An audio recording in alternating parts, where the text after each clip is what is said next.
Welcome to my YouTube channel Medico Study in Gujarati.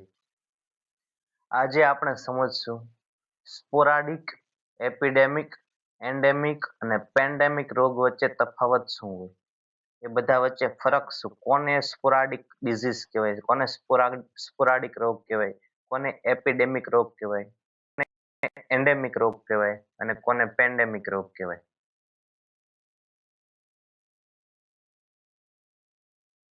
જે screen ઉપર દેખાય છે એટલા આજે આપણે સમજવાના છે રોગ વિશે કે સ્પોરાડિક ડિઝીઝ એટલે શું. તો આપણે શરૂઆત કરીએ સ્પોરાડિક ડિઝીઝથી. સ્પોરાડિક ડિઝીઝને ગુજરાતીમાં કહેવાય છૂટાછવાયા રોગ.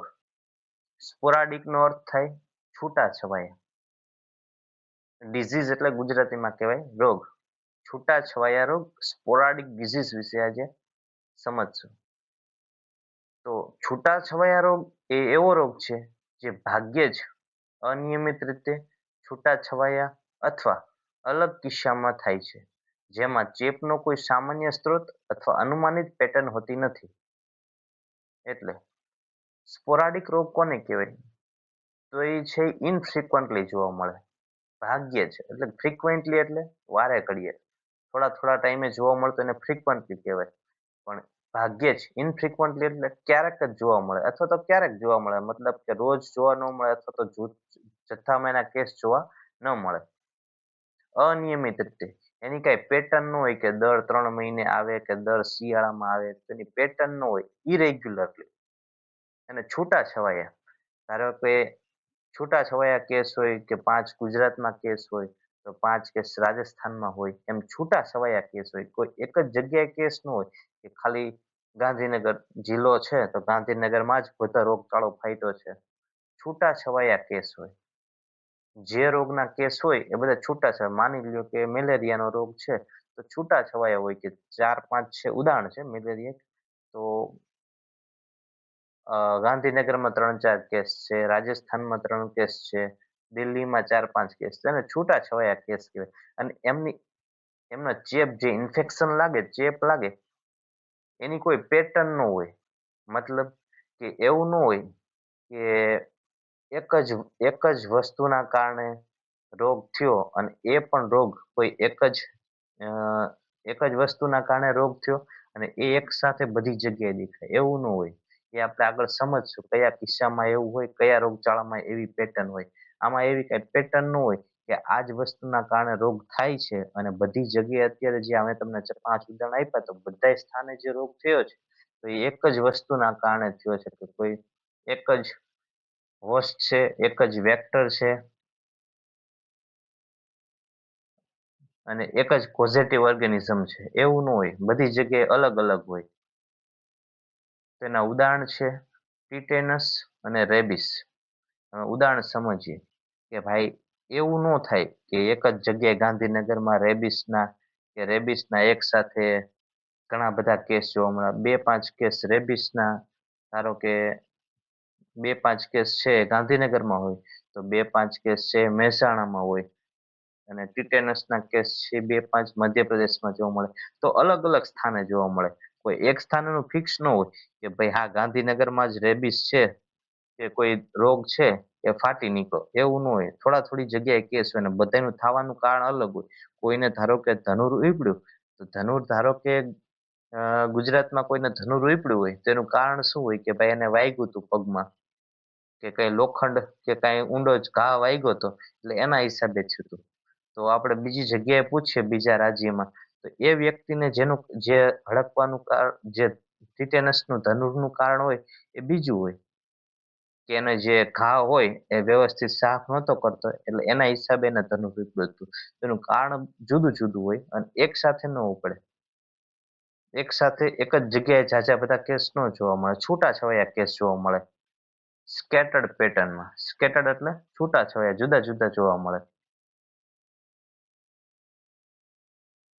બીજું છે એન્ડેમિક ડિઝીઝ. એન્ડેમિકનો અર્થ થાય સ્થાનિક, સ્થાનિક રોગ. એન્ડેમિક ડિઝીઝ સ્થાનિક રોગ એ એવો રોગ છે જે ચોક્કસ ભૌગોલિક વિસ્તાર અથવા વસ્તીમાં સતત હાજર રહે અને તેનો ફેલાવો અનુમાનિત રીતે વધી જાય. તો એન્ડેમિક રોગ કોને કહેવાય? સ્થાનિક. ઇંગ્લિશમાં યાદ રાખો તો વધુ ઈઝી પડશે. Endemic disease. પેલા સમજે સ્પોરાડિક, હવે આવ્યું એન્ડેમિક. તો એન્ડેમિક કોને કહેવાય? તો એન્ડેમિક છે એ કોઈ પણ વિસ્તાર હોય, ભૌગોલિક વિસ્તાર હોય, એને અવારનવાર કેસ જોવા મળતા જ હોય. કોઈ જિયોગ્રાફિક એરિયા હોય, જેમ કે પર્ટિક્યુલર લઈ લઈએ કે આ વિસ્તાર છે, તો ત્યાં એ રોગના કેસ અવારનવાર જોવા મળતા જ હોય. એવું ન હોય કે છૂટાછવાયા કે 2-5 જણા થાય, પણ નહીં, એમાં પેટર્ન જ હોય કે ભાઈ તમને અને અનુમાનિત હોય. અનુમાનિત પ્રેડિક્ટેબલ, કે તમે પ્રેડિક્ટ કર્યું જ હોય કે ચોમાસું આવશે એટલે આ જગ્યાએ આ કેસ વધશે. ધારો કે આપણે સાંભળ્યું હોય કે ચોમાસું આવે એટલે મચ્છર થાય તો ભાઈ મેલેરિયા થાય છે. તો એ સ્થાનિક, કઈ જગ્યાએ સ્થાનિક રોગ હોય. જેમ એન્ડેમિક રોગ કયા છે કે ગંગા નદી છે તેના ઉપરના કિનારામાં કાલા આઝાર કરીને છે, એ રોગ છે એ વારે ઘડીએ જોવા મળે.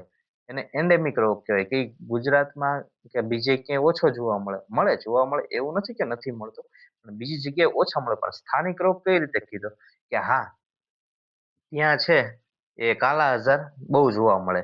શું કામ? તો કે સેન્ડ ફ્લાય હોય એ કાલા આઝાર માટે, કાળા આઝારને ફેલાવવા માટે સેન્ડ ફ્લાય છે એક વેક્ટર છે.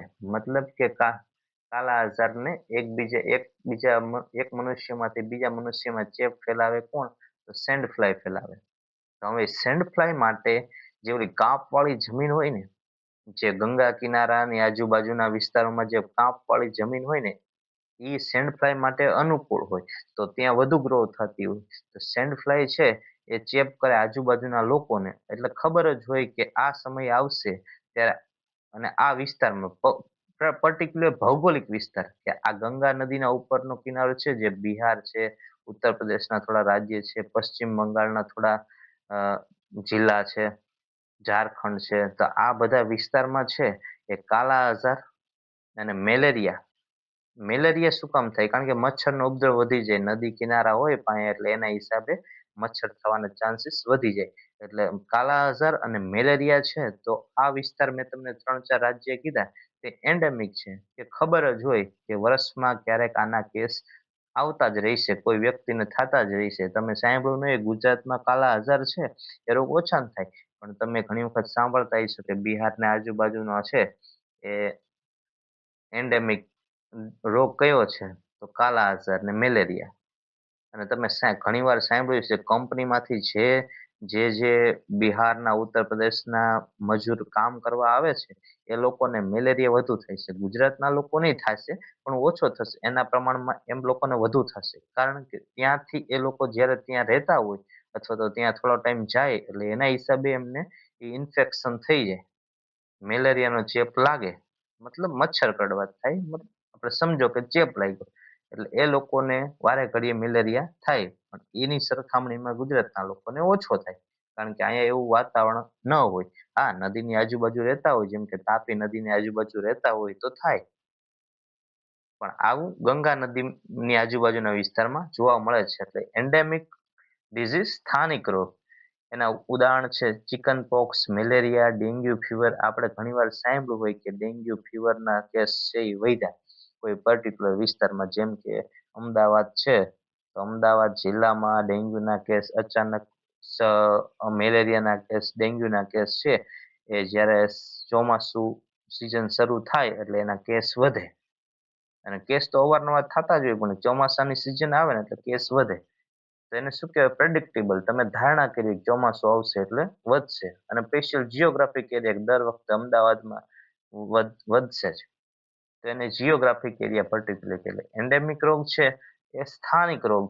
સ્થાનિક રોગ એટલા જ ભૌગોલિક વિસ્તારમાં પર્ટિક્યુલર જોવા મળે. હવે ત્રીજું છે એપિડેમિક ડિસીઝ. એપિડેમિક ડિસીઝ કોને કહેવાય? રોગચાળો. તો રોગચાળો એટલે કોઈ ચોક્કસ સમુદાય અથવા પ્રદેશમાં રોગોના કેસોની સંખ્યામાં અચાનક અને અણધાર્યો વધારો, જે સામાન્ય રીતે અપેક્ષિત કરતા ઘણો વધારે હોય. હવે હમણાં આપણે વાત કરીને કે પ્રેડિક્ટેબલ, તમને ધારણા હતી કે આટલો જ વધશે, પણ અપેક્ષિત કરતા ઘણો વધારે તમે ઘણું ધાર્યું હોય કે આટલા જ કેસ જોવા મળશે, આટલા જ લોકો, ધારો કે જેટલી વસ્તી છે વસ્તીના 1% લોકોને થશે, પણ ઘણીવાર એવું થાય કે તમે ધાર્યું હોય એની કરતા ઘણા લોકોને થઈ જાય, અપેક્ષિત કરતા વધુ. એટલે હમણાં આપણે ઉદાહરણ સમજ્યા કે ભાઈ ગંગા નદીની આજુબાજુ કાલા આજાર જોવા મળે, તેને એન્ડેમિક કહેવાય. પણ હવે માનો કે ઇન્ફેક્શન વધુ ફેલાણું અને ઘણા લોકોને થવા વધુ, સેન્ડ ફ્લાયનો છે એ ઉપદ્રવ ઘણો વધી ગયો, એટલે બધા વધુ લોકોને થવા માંડે.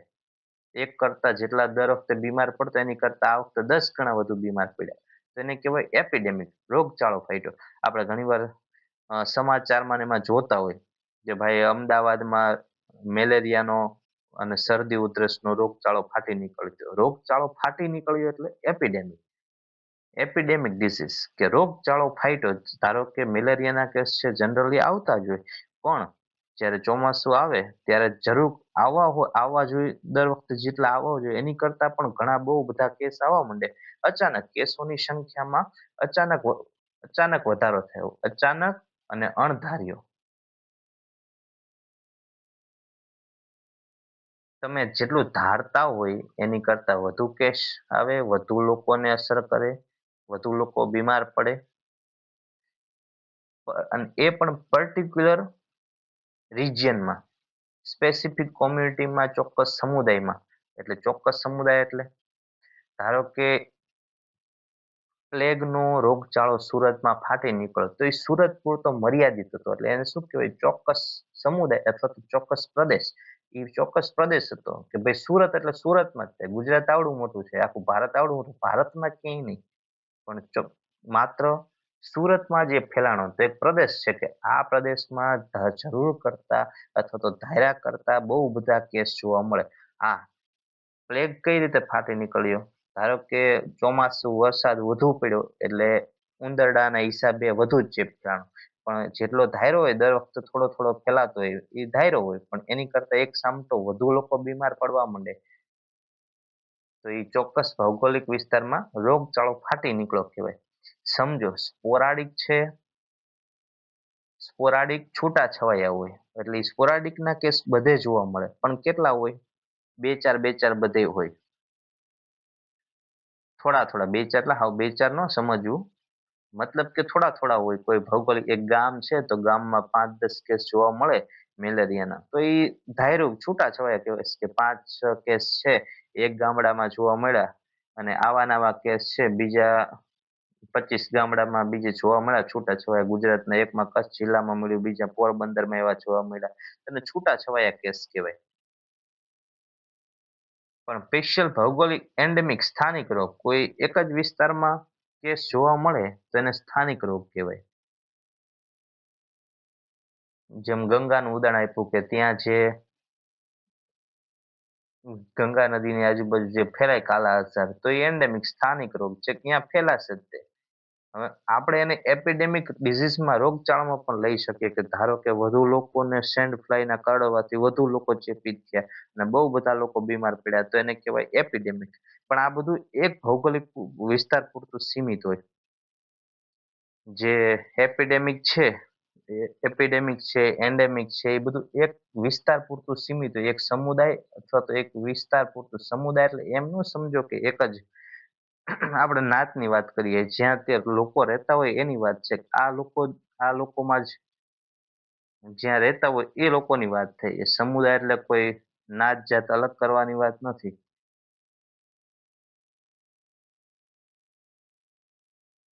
હા, અમુક કિસ્સામાં એવું બનતું હોય ચોક્કસ સમુદાયમાં કે આ સમુદાયમાં જ આ રોગ જોવા મળતો હોય, પણ એના છે એ ધાર્યા કરતા વધુ કેસ આવે એવું ઓછું હોય. સમુદાયમાં જનરલી બનતું જ હોય કે આ પર્ટિક્યુલર ડિઝીઝ છે, આ રોગ છે એ આ સમુદાયમાં, આ જ્ઞાતિમાં જોવા મળે છે.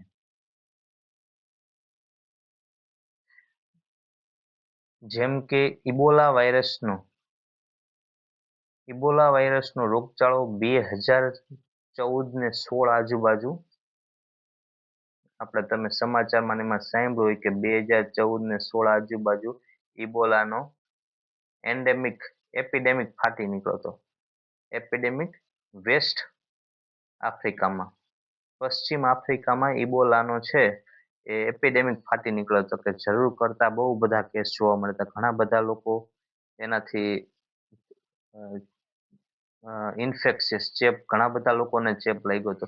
એવી જ રીતે 2009 આસપાસ તમે સાંભળ્યું હોય, 2009 નહીં પણ 2015, 2015, 2009, 2015 આજુબાજુ છે એ સ્વાઇન ફ્લૂનો એપિડેમિક ફાટી નીકળ્યો હતો. તો એના ઉદાહરણ છે ઇબોલા અને સ્વાઇન ફ્લૂનો. એટલે ઇબોલા અને સ્વાઇન ફ્લૂ સ્પોરાડિક જ થઈ શકે. અત્યારે જે કેસ થતા હોય સ્પોરાડિક કહેવાય, કે આખા અમદાવાદ જિલ્લામાં 5 જણાને થાય, ચાઇનામાં 5 જણા થાય, સ્પોરાડિક થાય. પણ એક સામ તો એ સમુદાયમાં બહુ ઝાઝા બધા લોકોને થઈ જાય ચેપ, અને ઝાઝા બધા લોકો એનાથી ચેપિત થાય, તો એને કહેવાય એપિડેમિક. હવે છે પેન્ડેમિક ડિસીઝ. આ નામ તો તમે બહુ સાંભળ્યું હશે, દેશવ્યાપી રોગચાળો. હા, પેલા બહુ પેન્ડેમિક એટલે ખબર નહોતી પડતી, પણ જ્યારથી કોરોના આવ્યો ત્યારથી બધાને ખબર પડવા માંડી કે પેન્ડેમિક રોગ એટલે શું. દેશવ્યાપી પેન્ડેમિક ડિસીઝ. પેન્ડેમિક ડિસીઝ એટલે શું? દેશવ્યાપી રોગચાળો. હવે એને મહામારી કહેવાય, વૈશ્વિક મહામારી અથવા તો મહામારી. પેન્ડેમિક એટલે મહામારી. મહામારી એ ચેપી રોગનો રોગચાળો છે જે એક વિશાળ પ્રદેશ, બહુવિધ ખંડો અથવા વિશ્વભરમાં ફેલાય છે અને સામાન્ય રીતે મોટી સંખ્યામાં લોકોને અસર કરે છે. પેન્ડેમિક કોને કહેવાય? કે જ્યારે સમગ્ર વિશ્વમાં ફાટી નીકળે, એક કરતા વધુ દેશોમાં ફાટી નીકળે, જ્યારે સીમાયુ ક્રોસ કરી લે, એક દેશથી બીજા દેશની સીમાયુ ક્રોસ કરી લે કોઈ પણ રોગ, એને કહેવાય પેન્ડેમિક રોગ. અને આવું ક્યારે થાય? ચેપી રોગમાં જ થાય. જે બિનચેપી રોગ હોય એમાં ઓછું થાય. જેમ કે કેન્સર છે, તો કેન્સરનો પેન્ડેમિક ફાટી નીકળે એવું બહુ ઓછું બને. પણ કોઈ ચેપી રોગ, કારણ કે જે ચેપી રોગ હોય ને એ બહુ ઝડપથી ફેલાય. આપણે સાંભળ્યું છે ઘરમાં એક જણાને શરદી ઉધરસ થાય ને એટલે આખા ઘરને 2 દિવસમાં આખા ઘરને થઈ જાય, તો એ ચેપી રોગ કહેવાય. પણ એવું સાંભળ્યું કે એક ઘરમાં એકને કેન્સર થયું એટલે પછી આખા ઘરને 15 દીમાં કેન્સર થઈ ગયું? ના, એવું ઓછું થાય, કારણ કે કેન્સર બિનચેપી રોગ છે. પણ ચેપી રોગ હોય એ ઝડપી એનો ફેલાવો થાય. તો ઝડપી ફેલાવો થાય એટલે પછી લોકો ટ્રાવેલ કરતા હોય તો એક દેશમાંથી બીજા દેશમાં જાય, મલ્ટિપલ કોન્ટિનેન્ટમાં, એક ખંડમાંથી બીજા, મલ્ટિપલ કોન્ટિનેન્ટ, એક ખંડમાંથી બીજા ખંડમાં જાય, વર્લ્ડ વાઇડ ફેલાવો થાય, એક દેશમાંથી બીજા દેશમાં થાય.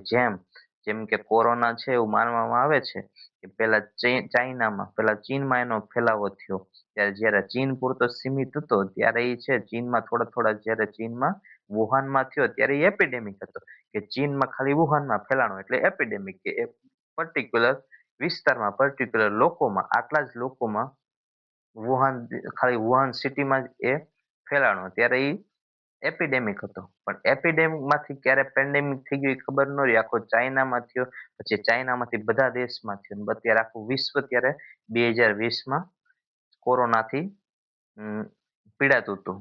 તો એને કહેવાય પેન્ડેમિક ડિસીઝ. એટલે છાપામાં ને એમાં તમે ઘણી વખત સમાચારમાં ઘડીએ વળીએ કોરોના વખતે જોતા હોય, corona pandemic spread across the world. એના ઉદાહરણ છે કોરોના અને સ્પેનિશ ફ્લૂ. આપણે એ પણ તમે સમાચારમાં સાંભળ્યું છે કે સ્પેનિશ ફ્લૂ છે ને એ 1920 આજુબાજુ ફેલાણો હતો. સ્પેનિશ ફ્લૂ છે એ પણ આખા વિશ્વમાં ફેલાણો હતો ને એના કારણે પણ ઘણા બધા લોકોના મૃત્યુ થઈ ગયા હતા. અને પછી 2020માં, એટલે કે 100 વર્ષ પછી કોરોના ફેલાણો. એવી જ રીતે આપણે જેમ પ્લેગમાં સુરતની વાત કરી ને કે સુરતમાં પ્લેગ ફેલાણો હતો, એવી જ રીતે પ્લેગ છે, આ પ્લેગ રોગ છે એનું મહાભારતમાં, બાઇબલમાં એ વર્ણન છે કે આ વૈશ્વિક મહામારી છે, કે ઉંદરના કારણે, મરેલા ઉંદર અથવા તો ચેપિત ઉંદરના કારણે આ છે ઈ પ્લેગ છે એ ઘણી વખત વૈશ્વિક મહામારી બની ચૂક્યો છે. એટલે પ્લેગ એ આનું જૂનું ઉદાહરણ છે. સ્પેનિશ ફ્લૂ છે એ જૂનું ઉદાહરણ છે. અને હાલમાં જે આપણે બધાએ જોયું કોરોના, એ બધા પેન્ડેમિક ડિસીઝના કારણો છે. એટલે ટૂંકમાં સમજીએ તો સ્પોરાડિક એટલે છૂટાછવાયા, અને છૂટાછવાયા કેસ છે તો એ બધા કેસને એકબીજા સાથે કોઈ લેવા દેવા ન હોય. એન્ડેમિક ડિઝીઝ એટલે કોઈ એક ભૌગોલિક વિસ્તારમાં અથવા તો એક સમુદાયના લોકોમાં આપણે જેટલું ધારતા હોય એટલા પ્રમાણમાં કેસ જોવા મળે એને કહેવાય એન્ડેમિક. એપિડેમિક એટલે કોઈ એક જ ભૌગોલિક વિસ્તારમાં અથવા તો એક જ સમુદાયમાં પણ આપણે ધાર્યું ન હોય એની કરતા બહુ બધા કેસ જોવા મળે અને થોડા જ સમયાંતરમાં આઉટબ્રેક ફાટી નીકળે એટલે કે થોડા જ સમયમાં રોગચાળો ફાટી નીકળે. એટલે જો એવો શબ્દ એવો આવશે રોગચાળો ફાટી નીકળે કારણ કે એપિડેમિક હોય એનો સ્પ્રેડ બહુ જલ્દી થાય અને એ એટલા વિસ્તારમાં ઘણી વાર સાંભળ્યું છે કે એક જ ગામમાં કમળાના ખરાબ શું કહેવાય ખરાબ ગંદકીના કારણે ઘણા લોકોને ગામમાંથી ઘણા છોકરાઓને કમળો થઈ ગયો જોન્ડિસ. તો ઈ એન્ડેમિક નું ઉદાહરણ છે કે પર્ટિક્યુલર વિસ્તારમાં કંઈક પ્રોબ્લેમ છે એટલે એના હિસાબે ગામના ઘણા છોકરાથી એન્ડેમિક છે. અને પેન્ડેમિક તો એ વૈશ્વિક મહામારી એક દેશ કરતા વધુ દેશમાં ફેલાય અથવા તો સમગ્ર વિશ્વમાં ફેલાઈ જાય એને કહેવાય પેન્ડેમિક. તો જો કોઈને કાંઈ ક્વેરી હોય પ્રશ્ન હોય તો કોમેન્ટમાં જણાવી શકે છે. ક્યાંય ભૂલ થતી હોય અથવા તો ક્યાંય સમજાતું ન હોય બીજો કાંઈ પ્રશ્ન હોય તો કોમેન્ટ સેક્શનમાં કોમેન્ટ કરી શકે છે. Thank you so much. આવીને આવી અવનવી માહિતી માટે આપણે બીજા લેક્ચરમાં આગળ જોઈશું અને બીજા રોગ રિલેટેડ બીજા શબ્દો છે એનું પણ આપણે ડિટેલમાં સમજશું કે કોને આઇસોલેશન કહેવાય એ બધું ડેફિનેશન આપણે આગળના લેક્ચરમાં સમજશું. Thank you so much.